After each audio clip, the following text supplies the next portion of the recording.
శ్రీరామ రామ రామేతి రమే రామే మనోరమే సహస్రనామ తత్తుల్యం రామనామ వరాననే శ్రీరామ రామ రామేతి రమే రామే మనోరమే సహస్రనామ తత్తుల్యం. ఓం నమో భగవతే వాసుదేవాయ నమః. ఉపనిషత్ దర్శనం వచన పఠనం. శుక్ల యజుర్వేదాంతర్గత ఉపనిషత్తులలో 13వది భిక్షకోపనిషత్. శ్లోకం: భిక్షూనాం పటలం యత్ర విశ్రాంతి మగమచ్చదా త్రైపదం బ్రహ్మతత్వం బ్రహ్మమాత్రం కరోత్తు మాం. మోక్షం కోరుకునే భిక్షువుల్లో మొత్తం 4 రకాల భేదాలున్నాయి. 1 కుటీచక, 2 బహూదక, 3 హంస, 4 పరమహంస అని. వీరిలో 1 కుటీచకుడు అనగా నిత్యం 8 ముద్దల ఆహారాన్ని మాత్రమే భుజిస్తూ యోగ మార్గాన్ని అనుసరిస్తూ మోక్షాన్ని అర్థించేవాడు. గౌతమ, భరద్వాజ, యాజ్ఞవల్క, వశిష్ఠ మహర్షి లాంటి కొందరు ఋషులు.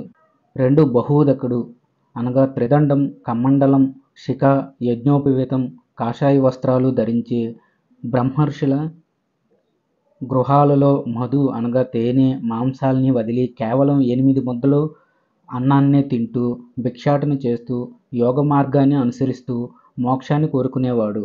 3 హంస అనగా పల్లెటూరులో 1 రాత్రి, నగరాలలో 5 రాత్రులు, క్షేత్రంలో 7 రాత్రులు మాత్రమే నివసించేవాడు. ఈ నియమం దాటి 1 పూట కూడా అధికంగా ఉండకూడదు. గోమూత్రాన్ని, గోమయాన్ని ఆహారంగా స్వీకరిస్తూ నిత్యం చంద్రాయన వ్రతాన్ని ఆచరిస్తూ యోగ మార్గాన్ని అనుసరిస్తూ మోక్షాన్ని వాంఛించేవాడు. 4 పరమహంస అనగా సంవర్తకుడు, ఆరుణి, శ్వేతకేతువు, జడభరతుడు, దత్తాత్రేయుడు, సుఖమహర్షి, వామదేవుడు, హరీతకుడు లాంటి మహర్షులు. వీరు కూడా నిత్యం 8 ముద్దలు మాత్రమే ఆహారాన్ని భక్షిస్తూ యోగ మార్గాన్ని అనుసరిస్తూ మోక్షాన్ని కోరుకుంటారు. వృక్షాల మొదట్లో, పాడుబడ్డ ఇళ్లలో, శ్మశానాల్లో నివసిస్తూ గోచి ధరించి లేక దిగంబరంగా ఉంటారు. వారికి ద్వంద్వాలనేవి ఉండవు.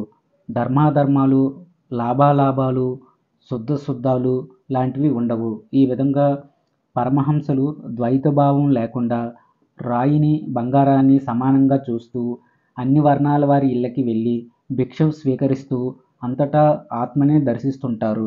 ఇంకా చెప్పాలంటే ఈ పరమహంసలు దిగంబరులుగా ఉంటూ ద్వంద్వాలు లేకుండా ఎవరి నుంచి ఏది గ్రహించకుండా నిత్యం ఆత్మధ్యాన పరాయణులై ఉంటారు. కేవలం ప్రాణం నిలుపుకోవటం కోసమే అవసరమైన సమయంలో భిక్షాటన చేస్తారు.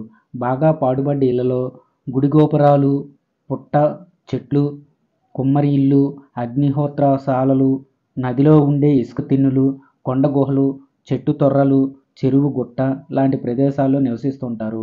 ఆ ప్రదేశంలో బ్రహ్మ మార్గాన్ని గురించి బాగా తెలుసుకుని పరిశుద్ధమైన మనసుతో పరమహంస జీవితాన్ని గడుపుతూ సన్యాసంతో తమ శరీరాన్ని విడిచిపెడతారు. ఇలా చేసేవారే పరమహంసలు. శుక్ల యజుర్వేద అంతర్గత ఉపనిషత్తులలో 13వది అయిన భిక్షకోపనిషత్తు సమాప్తం. స్వస్తి. జై శ్రీరామ్.